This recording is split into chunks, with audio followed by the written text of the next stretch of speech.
Hello friends, केम छो? मजामा? वेलकम टू किचन विथ सेज वोराना जय जयेन्द्र।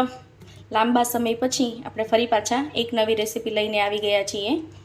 શોર્ટ ટાઈમ માટે આપણે થોડા અલગ થઈ ગયા હતા, તો આઈ જસ્ટ હોપ સો કે હવે એક ન્યૂ રેસીપી બનાવીશ અને તમે ઘરેથી જરૂરથી બનાવજો। તો ચાલો અગેન આપણું કન્ટિન્યુ વર્ક કરીએ। હવે આજની રેસીપી શું છે તમને જરૂરથી જણાવી દઉં છું। मसाला खीचड़ी बनाता शीखव्યું છું। खीचड़ी अलग अलग કેટલી બી જાતની બને છે એ અલગ અલગ જ્યારે જ્યારે આપણે એક પછી એક રેસીપી બનાવશું ત્યારે જરૂરથી શીખીશું। અત્યારે આ મસાલા ખીચડી શીખી રહ્યા છીએ। એને બનાવવા માટે મેં મગની આ ફોતરાવાળી દાળ લીધેલી છે, સોરી પીળી દાળ લીધેલી છે, ફોતરા વગરની। મગની જે છડીદાર કહીએ આપણે એ વાળી મગની તમે ફોતરાવાળી દાળની બી ખીચડી બનાવી શકો છો, જે જલારામ બાપાની ખીચડી બને છે એ વાળી। અત્યારે આપણે આ પીળી દાળની બનાવી લઈએ છીએ। મિક્સ દાળની પણ બને છે અને સિંગલ એક દાળની પણ બને છે। હવે આપણે એને બનાવવા માટે મેં પીળી દાળ લીધેલી છે, મુઠ્ઠીનું માપ લીધેલું છે। 4 મુઠ્ઠી પીળી દાળ અને 4 મુઠ્ઠી આ ઝીણા ચોખ્ખા ખીચડીયા ચોખા લેવાના છે।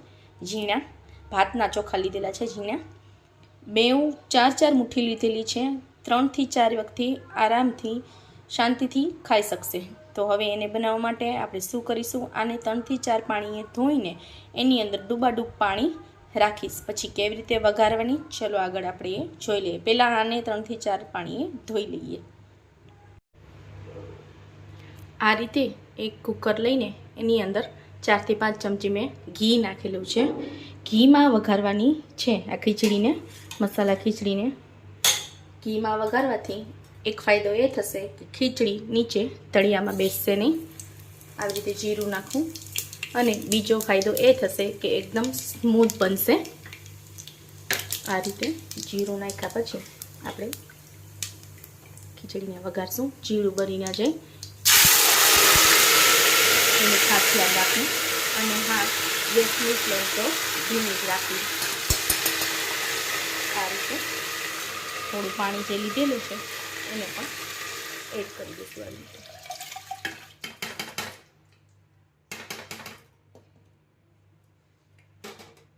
આ રીતે વઘાર્યા પછી ગેસની ફ્લેમ થોડી હાઈ કરું છું।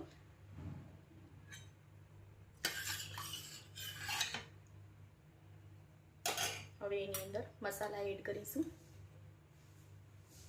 સ્વાદ પ્રમાણે મીઠું નાખીશું,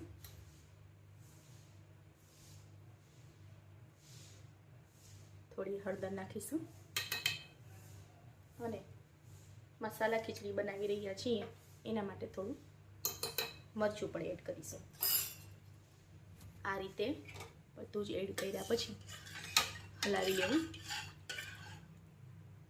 ખીચડીનું પાણીનું માપ 2 વેઠા જેટલું ખીચડી ડૂબી જાય એકદમ અંદર, તે પછીનું 2 વેઠા જેટલું પાણીનું માપ હંમેશા ખીચડી માટે લેવું, જેથી કરીને ખીચડી આપણી બળી ના જાય અને પાણી પણ ઓછું ના પડે, એ રીતે સરસથી ચડેલી થાય।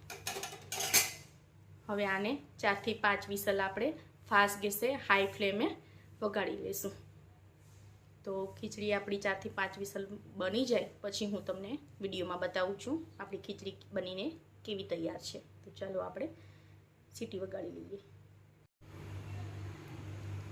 સો ફ્રેન્ડ્સ, આ રીતે આપણી આ મસાલા ખીચડી બનીને તૈયાર છે।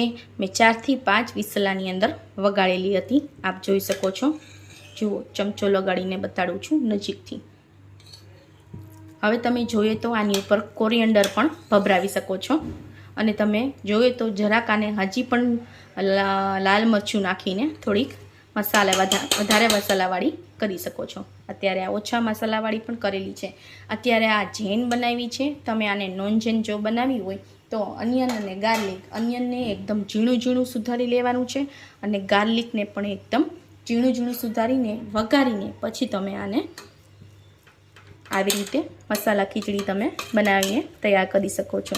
તો આ છે આજની આપણી આ મસાલા ખીચડી બનીને તૈયાર છે। હજુ પણ આમાં કંઈ તમારે જાણવું હોય તો મને કમેન્ટ બોક્સમાં કમેન્ટ કરીને જણાવજો।